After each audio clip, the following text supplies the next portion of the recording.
नाहीये, कारण हल्ली पक्षांची नावं बदललेली आहेत आणि मग पक्षांमध्ये पण तुमचं नाव आलेलं आहे. माणसं बदललेत. माणसं बदललेत.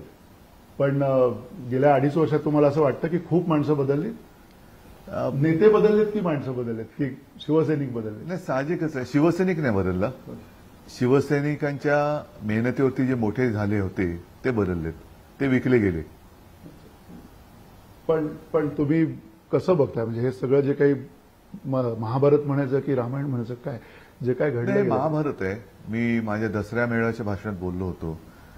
एक तर काय झालंय की लहानपणापासून मी राजकारण पाहत पाहत मोठा झालोय. आपण सगळेच जण राजकारण माझं क्षेत्र नाही असं म्हणणारे सुद्धा राजकारणावरती अधिक चर्चा करतात, कारण शेवटी त्यांच्याच मतावरती राजकारणी पुढे घडत असतात किंवा बिघडत असतात. तर पूर्वीसारखं राजकारण जे मी म्हणतो ना, म्हणजे एक पद्धत अशी होती की पूर्वीसारखं काय राहिलं नाही आता. अशी एक सगळ्या क्षेत्रात बोलण्याची पद्धत आहे. तशी आता राजकारणाची परिस्थिती झाली. आता राजकारण हे जास्त कपटी, खुनशी आणि खालच्या पातळीवरती गेलेलं आहे. म्हणजे पक्ष फोडा तोडा, पक्ष पळवा, स्वतःचं कर्तृत्व नाहीये, स्वतःला किंमत नाहीये, तरी देखील केवळ आणि केवळ सत्तेचा दुरुपयोग करून पक्ष फोडायचा, पळवायचा आणि तो माझाच पक्ष आहे असं करून सामोरं जायचं, ही एवढी घाणेरडी पद्धत देशाच्या किंवा आपल्या राज्याच्या राजकारणात नव्हती. पण ही जी पद्धत सुरू झाली, जवळजवळ 2.5 वर्ष गेली असतील, तुम्हाला काही प्रतीक्षा होती, तुम्हाला काही आशा होती न्यायाच्या प्रक्रियेच्या सगळ्या संदर्भात जर म्हटलं तर? न्याय आता कधी मिळेल हा एक प्रश्न झालेला आहे. कारण आत्ताच आपले सरन्यायाधीश निवृत्त झाले.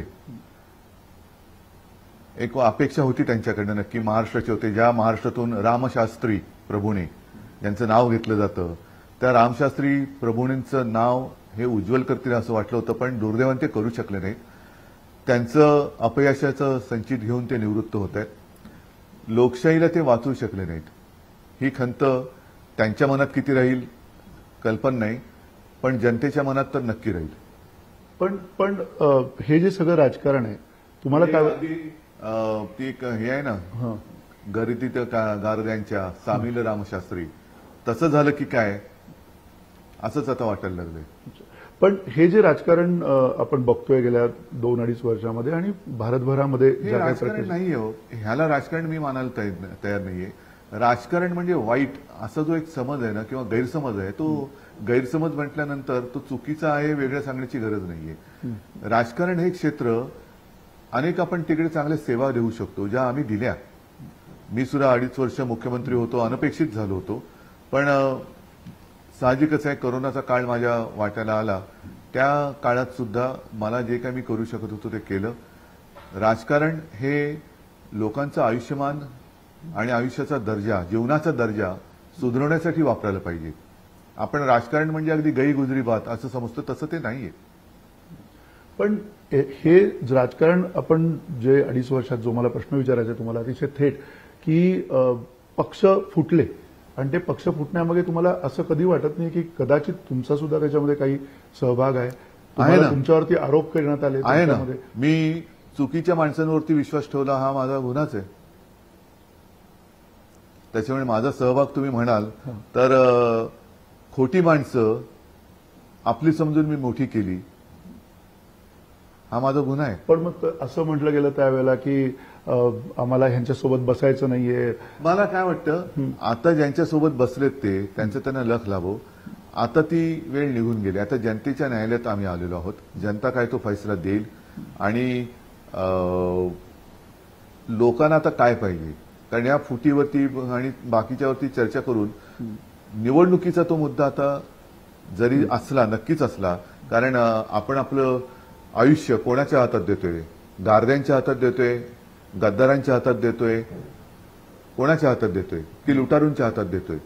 हा फैसला आता महाराष्ट्राच्या जनतेला करायचा आहे. एक वेगवेगळ्या पातळींवरती ही जी निवडणूक आहे किंवा जो प्रचार आता सुरू आहे तो सगळा लढला जातोय, आणि त्या प्रचारामध्ये सगळ्यात महत्वाचा आता एक मुद्दा जो आला की एका प्रकारे काही शब्द वापरण्यात आले, म्हणजे त्याच्यामध्ये वोट जिहाद सारखा शब्द वापरण्यात आला. खास करून महाविकास आघाडी ही मुसलमानांची मतं घेते असं आता धडधडीतपणे समोर म्हटलं जातं, आणि त्याच्यावरती काही नाही तर शिवसेना उद्धव बाळासाहेब ठाकरे हा पक्ष सुद्धा अवलंबून आहे असंही म्हणतात. मला असं वाटतं ज्यांच्या डोक्यात मेंदू नावाची चीज नाहीये अशी माणसं ह्या गोष्टी करतायत.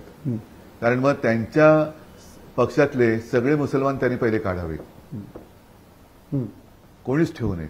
त्यांनी सांगावं पाटील कार्यालयात की आमच्या पक्षात मुसलमानांना बंदी आहे हे त्यांनी जाहीर करावं. त्यांना मुख्यतः काय मेंदू नाहीये आणि मेंदू नसलं की पुढे काहीच बोलण्याची आवश्यकता राहत नाहीये. अशी माणसं सत्तेवरती बसतात आणि हिंदू मुस्लिम दंगे करून मतं मिळवणार. तुमचं कर्तृत्वच नाही ना काही. दगड मारायला काही कर्तृत्व नाही लागत. वेडा माणूस पण दगड मारू शकतो. तशी दगड मारणारी माणसं आहेत.